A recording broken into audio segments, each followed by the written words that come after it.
अस्सलाम वालेकुम।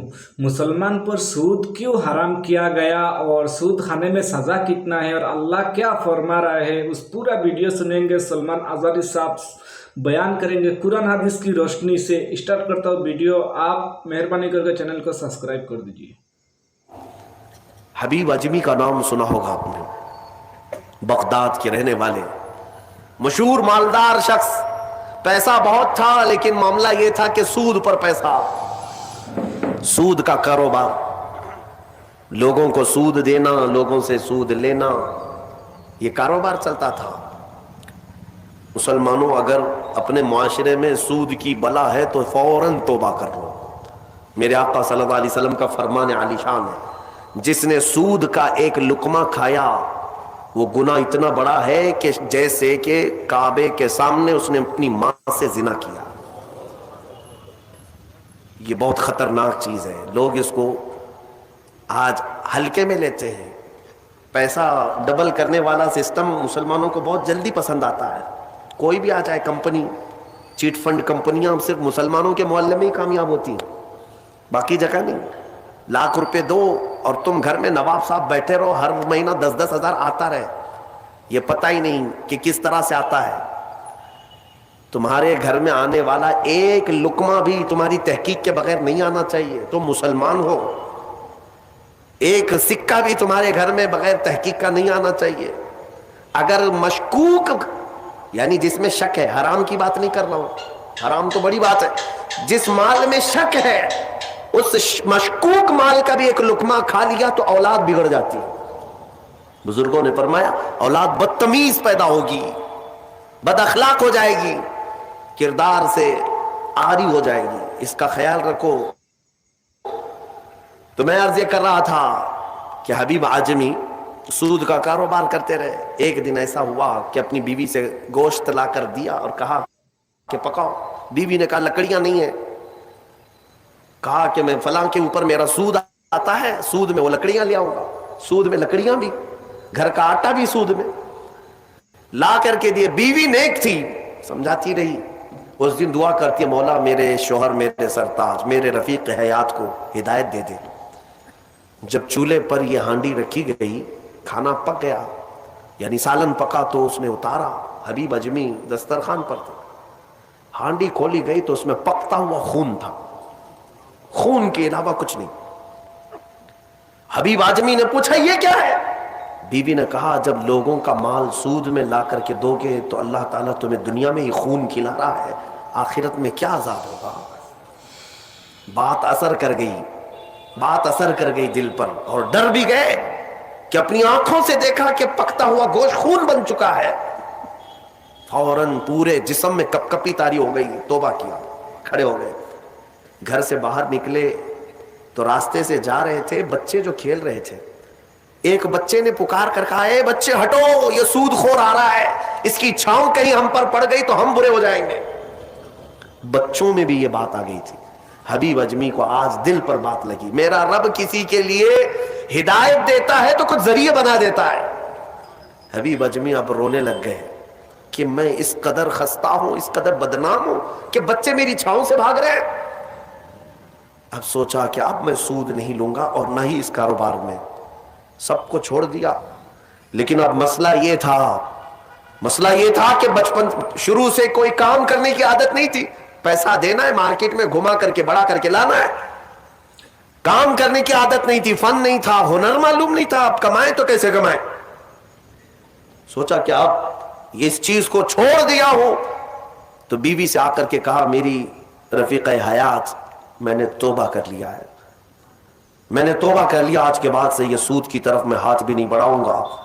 बीवी सजदे शुक्र अदा करती और कहती है, मेरे रफीक, ए मेरे जिंदगी के साथी, अब फिक्र मत करना, मैं तुमसे किसी चीज का मुतालबा नहीं करूंगी। आधी रोटी भी लाओ मैं सब्र करूंगी, आधी रोटी भी आई तो मैं सब्र करूंगी, इसलिए कि आप हलाल रिज़्क़ की तरफ जा रहे हैं। काश हमारी औरतें ऐसी हो जो अपने शोहर को सीधे रास्ते पर लाने का सबब बन सके, वरना बहुत सारी औरतों के मुतालबात की वजह से मर्द हराम कारियों में पड़ गए। तनख्वाह थोड़ी सी है, औरत के मुतालबे ज्यादा है, उसके मुतालबे पूरे कर नहीं पा रहा है तो हराम कारियों में मसरूफ। بہت سارے مردوں کے بگڑنے کی وجہ ان کی عورتیں بنی ہیں، اور جب پورا نہیں کر پاتے اور پیسہ بھی نہیں مل پاتا تو پھر نشے کی عادت لگ جاتی ہے. ٹینشن سے مکتی چاہیے. جو روز عورت مجھے گھر پہ جاتی پریشان کرتی ہے، میرے عزیزوں وہ حبیب اجمی کی خاتون نے ان کو دلاسا دیا کہ جاؤ آپ نوکری کرو. نوکری کہاں کرتے، اب تک کرنے کی عادت نہیں تھی، عمر ہو گئی تھی. سیدھے گئے ایک دیہات چھوٹا گاؤں تھا، اس گاؤں کی ایک مسجد تھی، مسجد کے اندر جا کر بیٹھ گئے.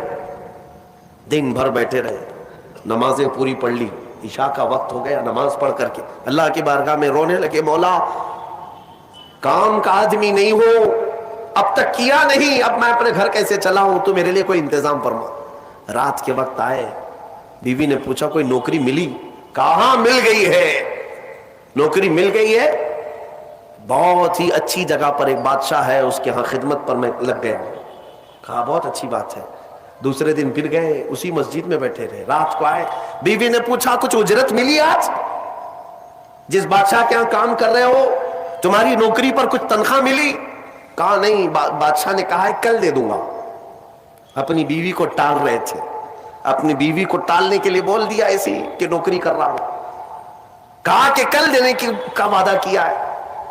پھر تیسرا دن آیا، تیسرے دن بھی وہ اسی مسجد میں رات گزار کر آئے. بیوی نے پھر پوچھا کچھ اجرت ملی؟ کہا نہیں آج بھی نہیں دیا بادشاہ نے، کہا کل دے دوں گا. چوتھا دن آیا، چوتھا دن بھی مسجد میں گزار کر آئے. حالانکہ بیوی نے صبر کا دامن ایسا پکڑی رہی اور کہنے لگی مجھے کوئی جلد بازی نہیں ہے، جب آئے گا تب کھائیں گے. 4 دن ہو گئے. آج پھر رات کو بیوی نے پوچھا کچھ تنخواہ ملی، گھر کیسے چلے گا، 4 دن سے چولہا نہیں جلا گھر پہ. کہا آج بھی بادشاہ نے نہیں دیا، کہا کل دوں گا، روز کل روز کل. 5 دن گزر گئے. اس کے بعد وہ 5ویں دن ایسی ان کی کیفیت تھی کہ اب رات جب بہت زیادہ ہو گئی تو گھر کی طرف پلٹ رہے تھے، پاؤں بوجھل ہو گئے. پھر بیوی پوچھے گی آج تنخواہ ملی؟ روز جھوٹ بول رہا ہوں، روز جھوٹ بول رہا ہوں، مجھے کون تنخواہ دے گا؟ آج کیا بولوں اپنی بیوی کو، اپنی شریک حیات کو. جب وہ واپس پلٹے تو آج رات کو اپنے گھر کے باہر ہی دیکھتے ہیں گھر میں خوب اجالا ہے، گھر میں روشنی ہے. گھر کی طرف آگے بڑھتے بڑھتے آئے، میری بیوی سوئی نہیں، انتظار میں ہوگی، پوچھے گی کیا اجرت ملی، تنخواہ ملی. لیکن جیسے ہی گھر کے اندر گئے، بڑا سا دسترخوان بچھا ہے، ہر قسم کے کھانے لگے ہوئے، کھانے لگے ہوئے ہیں. حیرت میں آگے 5 دن کے کمانے کا کوئی ذریعہ نہیں. میری بیوی کے پاس بھی اتنا مال نہیں، یہ کہاں سے آیا دسترخوان؟ بیوی کو جلال میں پوچھنے لگے یہ دسترخوان کہاں سے آیا، یہ کھانا کیسے آیا؟ بیوی کہتی ہے کیا مذاق کرتے ہیں آپ، کیا مذاق کرتے ہیں آپ جس بادشاہ کے ہاں کام کرتے ہیں وہاں کا ایک سپاہی آیا تھا، وہی دسترخوان لے کر آیا اور سارا کھانا اسی نے دیا ہے، اور یہ مجھے کہہ کر گیا ہے اے خاتون تیرا شوہر رات میں آئے تو اسے کہہ دینا یہ تو 5 دن کی اجرت ہے، اور محنت کرے گا اور اجرت دی جائے گی. حبیب اجمی غش کھا کر گر پڑے. بیوی نے اٹھایا، پوچھا کیا بات ہے، کیوں غش کھا کر گر پڑے؟ ہوش آنے کے بعد کہتے ہیں میری رفیق حیات آج سچ بتاتا ہوں، میں نے کوئی نوکری نہیں کی، میں نکما آدمی، کوئی نوکری نہیں کی. مسجد میں جاتا تھا خالی بیٹھا رہتا تھا، آج ڈر کر کے آ رہا تھا کہ تجھے جواب کیا دوں گا. وہ رحمان اس قدر غیرت مند ہے اپنے بندوں پر، اتنا رحیم ہے کہ تیرے سامنے شرمندہ ہونے سے بچانے کے لیے وہ جس کو بھیجا مولا وہ کسی بادشاہ کا سپاہی نہیں، وہ اسی رحمان کا کوئی فرشتہ آیا تھا جس نے کھانا دیا ہے. عزیزان گرامی، کہنے کے لیے بہت ساری باتیں ہیں، لیکن میں اتنی بات عرض کرنا چاہتا ہوں. زندگی گناہوں میں گزری، ایک بار توبہ کر کے حبیب اجمی کے آ گئے اور مولا کریم نے اپنے سارے دسترخوان ان کے لیے کشادہ کر دیے. اس کے بعد جانتے ہیں حبیب اجمی اسی دسترخوان سے اٹھ کر کے جو چلے گئے، ایسی عبادات، ایسے مجاہدات کیے، اللہ اکبر، اس مقام عظما پر فائز ہو گئے تھے کہ جس مقام کی غوث اعظم عبد القادر جیلانی بھی تعظیم کیا کرتے تھے رضی اللہ تعالی عنہ. میرے عزیز و حبیب اجمی اللہ کی بارگاہ میں وہ مقبول تھے کہ حضرت فضیل بن عیاض ایک دن ان کے پیچھے مغرب کی نماز پڑھنے کے لیے آئے. हजरत हबीब अजमी की जुबान में थोड़ी लकनत थी, तो किरात में उनकी लकनत समझ में आ रही थी, तो फुजैल बिन अयाज पीछे से नमाज तोड़ के चले गए, इसके पीछे मैं कैसे नमाज पढ़ूं। फुजैल बिन अयाज बहुत पाए के वली हैं, कहते हैं मैं गया तो 3 दिन तक मेरी इबादत का ज़ौक़ खत्म हो, लुत्फ ही खत्म हो गया। मैं बारगाह मौला में रोने लगा कि मौला मुझसे क्या खता हुई। रात के वक्त मुझे गैब से निदाई कि फुजैल तूने मेरे महबूब हबीब की सिर्फ जुबान देखा, उसके दिल की पाकी को नहीं देखा। वो अल्लाह की बारगाह का मकबूल है, जब छोड़ देता है पिछली चीजें वो रहमान इतना महबूब बनाता है, इतना महबूब। मैंने अभी एक चीज पढ़ी थी, बगदाद में एक शख्स था, बड़े पैसे वाला था, बहुत पैसे वाला था, और हर गुनाह आदत थी उसकी। पैसे वालों की अक्सर ये चोंचले होते हैं कि वो सोचते हैं कि अय्याशी में कहाँ कहाँ मैं पैसे लगाऊं। शराब पीता था, खूब ऐश, जुआ में पैसे लगते थे।